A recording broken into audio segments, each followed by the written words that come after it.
Olá pessoal, sejam muito bem-vindos a mais essa aula de Biologia. Eu sou o professor Belan e hoje eu vou trazer para vocês a prova discursiva, a parte discursiva da prova da FAMEMA de 2020, que é uma prova feita pela VUNESP, que é uma prova muito boa, uma base muito boa para que vocês possam estudar, treinar para os vestibulares de final de ano. Lembrando que sempre uma prova discursiva ela não serve apenas para quem vai fazer prova discursiva, né? Ela também é uma revisão muito importante para aqueles alunos que vão fazer provas objetivas principalmente, tá bom? Então ela começa aqui na questão número 5. Ela diz o seguinte: o ciclo celular corresponde a um conjunto de transformações que ocorrem em uma célula desde a sua formação até o momento que ela sofre mitose e origina duas células filhas idênticas, ok? Então está falando especificamente sobre mitose aqui. Esse ciclo celular é composto por duas etapas, a intérfase e a mitose. A intérfase é dividida em três partes, a fase G1, S, G2 e a mitose é dividida em quatro fases, que é prófase, metáfase, anáfase e telófase. Lembrando, para a gente lembrar disso, né, o macetinho, prometo, Ana, telefonar, para lembrar das fases, da prófase, metáfase, anáfase e telófase, ok? Mas vamos lá para a letra A. Em qual das 7 fases do ciclo celular a célula sofre intenso crescimento? Então, ele está considerando aqui as 3 fases da intérfase mais as 4 fases da mitose, beleza? Então, qual dessas 7 fases, a célula sofre o seu maior crescimento, ok? E continuando, né, a questão, em qual das 7 fases é possível verificar que os cromossomos atingem o seu máximo de condensação? Lembrando que isso é uma característica muito evidenciada e muito frisada durante os estudos de divisão celular. E aí, eu vou continuar com a letra B, tá? E depois eu já explico tudo de uma vez. No início do desenvolvimento embrionário de muitos animais, o ciclo celular normalmente consiste na fase S e na divisão celular. Que fenômeno marcante ocorre na fase S do ciclo celular e, né, segunda parte da questão, a partir do zigoto, quantas mitoses são necessárias para gerar um embrião com 16 células? Então é uma questão relativamente simples, que ela agrega aqui os conhecimentos sobre divisão celular. Você precisa saber qual fase do ciclo que tem intenso crescimento, qual fase os cromossomos estão mais condensados, o que acontece na fase S do ciclo celular e quantas mitoses são necessárias para formar um embrião com 16 células. Então vamos só dar uma relembrada aqui. Bom, isso aqui é um ciclo celular básico, onde nós temos uma célula inicial 2N, passando por todo o ciclo até chegar na sua próxima divisão. Então temos a G1, a fase S, a fase G2, tá? Aqui eu esqueci de colocar um Gzinho, um 2, então G2, ok? E a divisão celular, que é a mitose propriamente dita, tá? Lembrando que esse ciclo também poderia ser meiose, só que no final nós teríamos 4 células sendo formadas e não apenas 2. A fase G1, até coloquei aqui um lembrete, a fase G1 é a fase onde ocorre intensa transcrição e tradução. Lembra que transcrição é a produção de RNA mensageiro, né, de RNA de modo geral, mas principalmente mensageiro, e tradução é a produção de proteínas, tá? Isso, transcrição e tradução, promove o que, gente? Um intenso crescimento celular. A célula aumenta de volume, tá? Então, essa fase G1, ela é responsável por um intenso crescimento celular. Depois, na fase S, S de síntese de DNA, de duplicação do material genético, tá? Isso corresponde a aumento da quantidade de DNA, duplicação dos cromossomos. Aquele cromossomo que era simples, agora passa a ser duplicado, mas não aumenta a quantidade de cromossomos, aumenta o número de DNA. A fase G2 também tem uma fase de transcrição, que é a produção de RNA, e tem uma fase de produção, que é a síntese de proteína, certo? Só que em menor intensidade comparada à fase G1, por exemplo, tá bom? Aí nós temos a parte prófase, onde nós temos o início da divisão celular, onde os centríolos migram para os polos, existe a formação do fuso de divisão e do áster, que vai prender os centríolos nos polos, início da condensação dos cromossomos, então aquela cromatina começa a se espiralizar, existe uma fragmentação da carioteca e um desaparecimento do nucleolo. Tudo isso caracteriza a prófase, tá?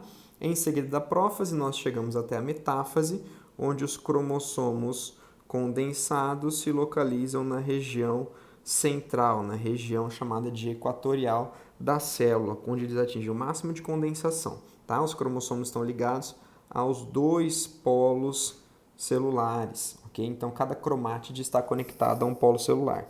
Isso vai ser fundamental para que na anáfase ocorra a separação das cromátides irmãs, tá?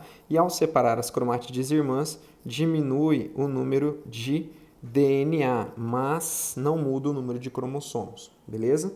E na telófase ocorre tudo oposto da prófase, tá? Então, respondendo as perguntas aqui, depois dessa rápida revisão, em qual das 7 fases ocorre intenso crescimento? É na fase G1, tá? Que é o crescimento por transcrição e tradução, aumento do volume da célula, tá bom?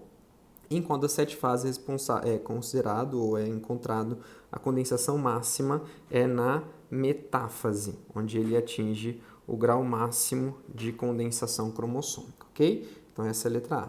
Letra B. No início do desenvolvimento embrionário, o que consiste a fase S? Fase S é a síntese de DNA, é a duplicação das cromátides, onde eu tenho ali aquela parte chamada de semiconservativa, onde a cada ciclo eu conservo metade da molécula original e sintetizo uma nova fita, sendo que a cada geração essa quantidade de DNA original vai caindo pela metade. A primeira aqui a gente tem 100, depois a gente tem 50, depois a gente tem 25% e assim por diante, tá bom? Então é uma replicação ou duplicação chamada de semiconservativa que ocorre na fase S. Quantas mitoses são necessárias para que forme o embrião de 16 células? Nós temos aqui, ó, um zigoto com uma célula só e no final nós vamos ter um embrião com 16 células, lembrando que isso aqui chama-se mórula, porque parece uma amora, é uma esfera maciça, tá?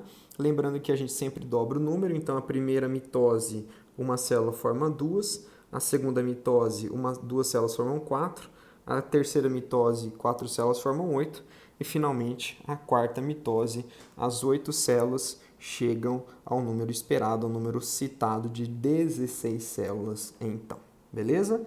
Então essa foi a primeira questão de biologia da prova da FAMEMA. Vamos agora para a segunda questão. A segunda questão da FAMEMA, questão número 6, né, da prova, diz o seguinte: os tumores malignos podem se desenvolver em diferentes órgãos do corpo humano, como a pele, próstata, mama, fígado, entre outros. Tais tumores podem ser tratados utilizando-se diferentes estratégias médicas, desde o uso de medicação até intervenções cirúrgicas. Para o controle de alguns tipos de câncer, podem ser utilizados inibidores de fatores de crescimento endotelial vascular, que é o VEGF. Okay? Então, esse é o enunciado da questão e ele vai fazer as seguintes perguntas. O câncer de pele do tipo melanoma apresenta grandes possibilidades de provocar metástase. Qual fator ambiental pode favorecer o surgimento desse tipo de câncer e o que é metástase? Depois, por que inibir a formação do endotélio pode inibir o crescimento de um tumor? Tá? Então, vamos analisar algumas coisas aqui. Primeiro, ele está dizendo sobre metástase e os fatores que podem promover o surgimento de um câncer. Então, a gente tem vários tipos de fatores que podem promover o surgimento de câncer. Tem fatores genéticos,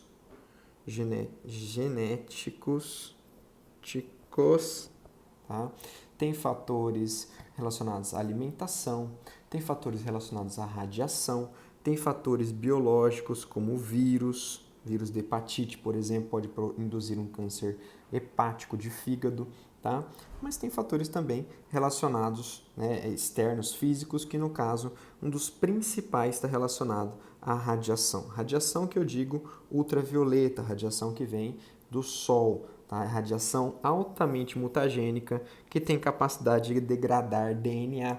Consequentemente, pode provocar alterações no DNA da pele, que é o órgão, sem dúvida, mais exposto a esse tipo de radiação, causando ativação de alguns genes, por exemplo, oncogenes, que podem estimular de maneira irreversível, né, a alteração, divisão celular, que pode originar, sim, um câncer, ok? Tanto que em laboratório, a radiação ultravioleta é usada para desinfecção. Liga-se ali uma luz ultravioleta na sala e deixa-se o recinto por cerca de 1 hora, porque essa luz ultravioleta ela vai esterilizar o ambiente, ela vai matar vírus, bactérias, fungos, esporos, o que por ali esteja, porque a exposição direta por essa luz ela é muito intensa, tá? Tanto que aquela relação de câmaras de bronzeamento artificial que usava ultravioleta ali, né? É uma coisa muito polêmica, em alguns locais até proibido, justamente por essa relação de poder causar câncer de pele. Então, sem sombra de dúvidas, o principal fator de risco relacionado ao câncer de pele é a radiação ultravioleta. Você pode responder isso na letra A, tá? E aí o que vem a ser metástase? Metástase, não confunda metástase com metáfase, que foi aquela questão que nós falamos sobre divisão celular. A metáfase é uma fase da divisão da mitose e da meiose, tá? Metástase é quando você tem uma célula tumoral, você tem um tumor, melhor dizendo, tá? E por algum motivo, células desse tumor se desprendem e se espalham através de vasos sanguíneos ou através de vasos linfáticos. É como se ele saísse do tumor, se descolasse do tumor, caísse no sangue, caísse na linfa e pegasse uma carona nessas vias de transporte e fosse para outros locais do corpo. E dependendo do local, ele vai aderir a alguma região e vai originar novos tumores, tá? Novos tumores em outras partes do corpo. Isso seria uma metástase. Então, pode iniciar, por exemplo, com câncer de mama, pode haver uma metástase, se espalhar para o pulmão, se espalhar para o coração, se espalhar para outros órgãos, para o cérebro, mas partindo de um único tumor, tá? Então, isso é uma das características de tumores malignos, né, que tem essa capacidade de realizar metástase, tá bom? Então, isso seria a letra A. Respondemos sobre o fator, que seria a radiação ultravioleta, respondemos o que é metástase. Aí depois, por que inibir a formação de endotélio também pode inibir o crescimento tumoral? Bom, vamos lembrar o seguinte, endotélio é o nome dado para células dos vasos sanguíneos, células que revestem os vasos sanguíneos, aquelas células que estão em contato direto com o sangue, tá? Então, desde um capilar até um vaso maior, como a vênula, uma arteríola, até um grande vaso, como a aorta ou a veia cava, tem várias camadas por fora, mas dentro, em contato direto com o sangue, tem a região endotelial, tá? Então, o que nós temos aqui? Tumores malignos, eles têm por característica capacidade de produzir os seus próprios vasos sanguíneos. Porque se não fosse assim, um tumor ele não poderia crescer mais do que 1 ou 2 centímetros de diâmetro, porque as células do interior do tumor ficariam sem nutrientes e elas morreriam. Então, geralmente, tumores benignos, eles não têm essa capacidade de formação de vaso sanguíneo. Já os tumores malignos têm, tá? Então, quando você tem a capacidade de produzir vaso sanguíneo, você garante a nutrição de todas as células do tumor. E isso faz com que o tumor possa crescer de maneira incontrolada e também realizar metástases, se espalhar pelo restante do corpo. Quando você inibe aquele fator das células endoteliais e os tumores não são mais capazes de produzir vasos sanguíneos, você vai limitar o crescimento do tumor e, consequentemente, ele não vai se proliferar, ele não vai progredir, e isso é um avanço muito grande com relação à doença, ao tratamento do câncer, por exemplo. Beleza? Essa foi a questão número 6. Vamos para a próxima questão. A questão 7 da nossa prova da FAMEMA diz o seguinte: um pesquisador realizou um experimento com flores de uma espécie de tomateiro. Ele dividiu as plantas em 2 lotes. No lote número 1, as flores ficarão expostas, sem nenhuma cobertura. Já no lote número 2, cada flor foi coberta com gaze porosa e opaca, de forma que as abelhas podiam pousar sobre a gaze, mas nunca sobre a flor. O número de abelhas que visitaram as flores dos 2 lotes foi contabilizado durante o experimento, determinado tempo do experimento. As flores continuaram cobertas até o início da formação dos frutos. Como resultado do experimento, obteve-se obteve-se que o número de abelhas que visitou as flores do lote 1 foi significativamente maior do que o número de abelhas que visitou o lote 2.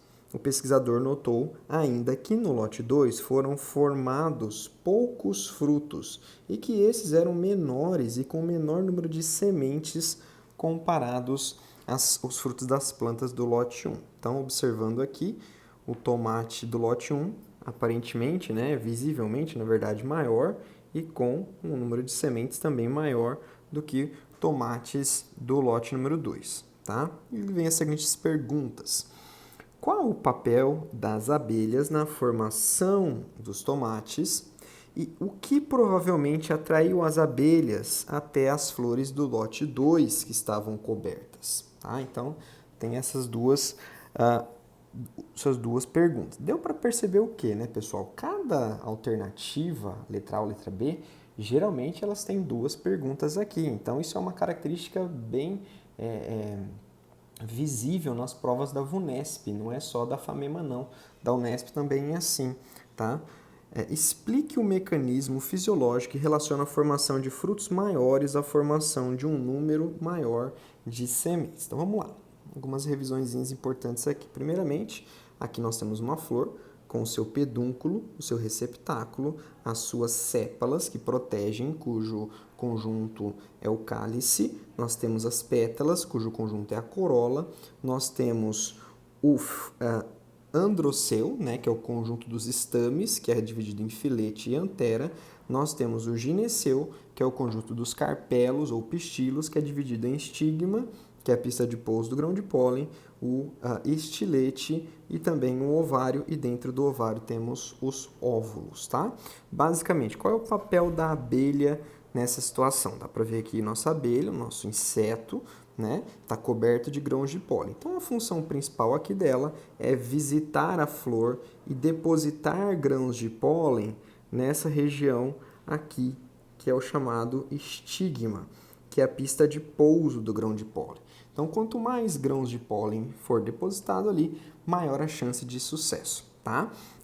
E aí nós temos algumas situações. Bom, por que uma flor tem que ter para atrair um inseto? Basicamente, ela tem que ser BCG, que é bonito, cheiroso e gostoso. Então, ela tem que ser colorida, atraente, ela tem que ter um odor presente, um odor que atraia, e normalmente ela tem uma recompensa que é um néctar, tá? Então, neste caso, o que aconteceu? As flores do lote 2, elas foram cobertas. Então, basicamente, a planta não estava mais bonita para a atração da abelha. Gostosa também não, porque ela não tinha acesso ao néctar. Então, basicamente, a abelha foi atraída pelo cheiro, pelo odor presente que transpassava a gaze. E aí ela se aproximou pelo odor, tal. Alguns grãos de pólen caíram ali no estigma, porque a gaze era porosa, mas nem se compara com o lote 1, em que não havia essa cobertura, que a abelha viu, ela cheirou e também ela provou. Então, ela depositou muito mais grãos de pólen no lote número 1 do que no lote número 2, tá? Então, qual é o papel das abelhas na formação dos tomates? A abelha é um importante polinizador. É um inseto polinizador que vai ter um papel fundamental na reprodução do tomateiro.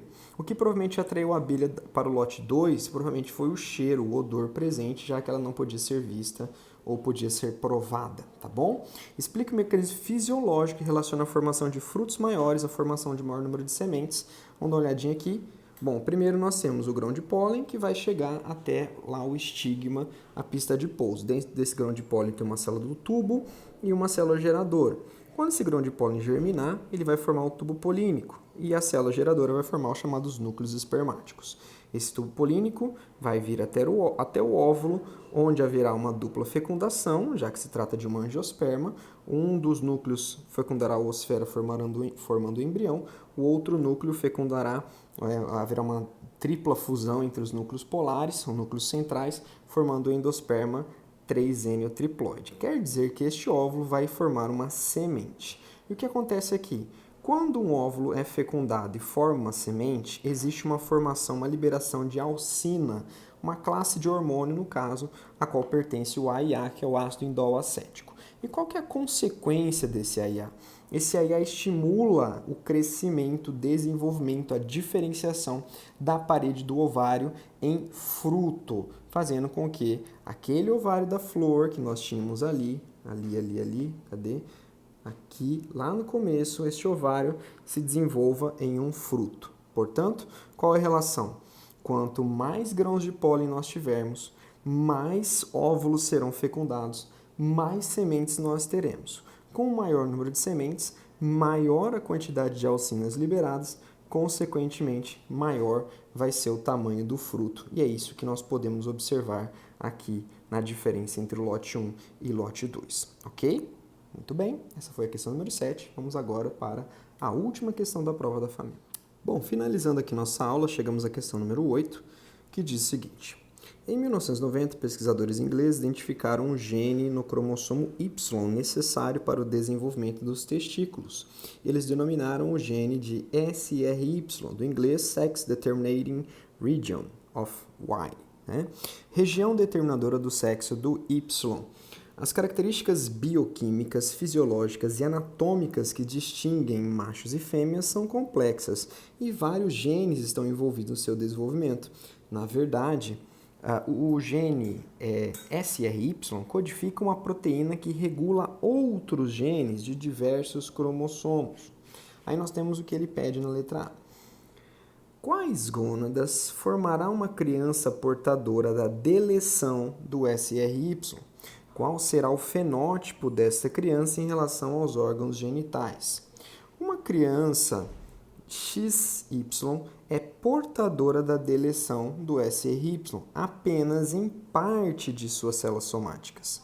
Para que isso seja possível, a mutação deve ter ocorrido no espermatozoide produzido pelo pai, no núcleo do zigoto ou durante o desenvolvimento embrionário. Justifique sua resposta. Bom, vamos lá. Então, primeira coisa aqui, ó, o gene SRY, ele é responsável pela formação de testículos, ok? Aí, sem problema, ele está localizado no cromossomo Y, no cromossomo Y. Tem um momento aqui que a gente falou que existiu uma perda do cromossomo Y, mas sim, existiu o quê? Existiu uma deleção, uma perda desse gene SRY. Consequentemente, sem esse gene, não haverá formação de testículos. Sendo assim, na ausência do gene, haverá formação de ovários. E com a formação de ovários, haverá a formação do fenótipo feminino. Então, essa é a resposta da letra A. Quais gordas formarão uma criança portadora da deleção do SRY? Sem SRY, formará ovários, tá? E qual será o fenótipo dessa criança? Os ovários levarão à formação de um fenótipo feminino. Então, haverá formação de vagina, haverá formação de clitóris, haverá formação de ovários, tá? Porque não haverá a formação de testículos, e é o testículo que promove essa diferenciação sexual, liberando testosterona e fazendo com que o embrião se transforme no fenótipo masculino, tá? Então, essa foi a resposta da letra A. Já a letra B, ele quer saber onde é que foi o erro. Então, vamos ver aqui, ó. Vamos imaginar a seguinte coisa. Vamos imaginar que a deleção, ou o erro, a falta do SRY, que eu marquei aqui como vermelho, tenha ocorrido no espermatozoide. Então, o espermatozoide com a mutação fecundou um óvulo normal. Neste processo, o zigoto já seria alterado e, consequentemente, 100% das células do embrião seriam alteradas, teriam essa mutação. Então, essa primeira situação não pode ser a mutação vinda do espermatozoide. A segunda situação que ele previu foi que a mutação tivesse ocorrido no zigoto. Então, o espermatozoide normal, o óvulo normal, fecundou, formou o zigoto. Nesse caso, a mutação já estaria presente no zigoto. Se ela já está presente no zigoto, consequentemente, ela também vai estar presente em 100% das células do embrião. Então, não poderia ser essa alternativa. A única resposta plausível seria essa: um espermatozoide normal, um óvulo normal, um zigoto normal. A partir das primeiras mitoses, né, nós formaríamos células normais, mas em algum momento ocorreu uma inativação, ocorreu uma deleção, um silenciamento do gene SRY, formando uma célula defeituosa que depois deu origem a uma linhagem de células defeituosas. Então, nesse momento, após a formação do zigoto, durante as divisões pós-zigóticas, eu tenho um embrião como um mosaico. O que é um mosaico? É aquele que tem várias linhagens celulares. Então, ele tem ali uma linhagem normal com o gene SRY presente, então são células XY com fenótipo masculino, e uma linhagem de células que não apresentam o gene SRY, que seria XY, mas com fenótipo feminino. Então, esse indivíduo seria um mosaico. Assim, nós conseguimos responder também a letra B, que perguntava exatamente isso, que o erro foi durante o desenvolvimento embrionário, ok? Então, assim, nós encerramos a nossa aula de questões discursivas. Espero que vocês tenham gostado e deixo aqui o meu grande abraço e até a próxima aula. Tchau, tchau!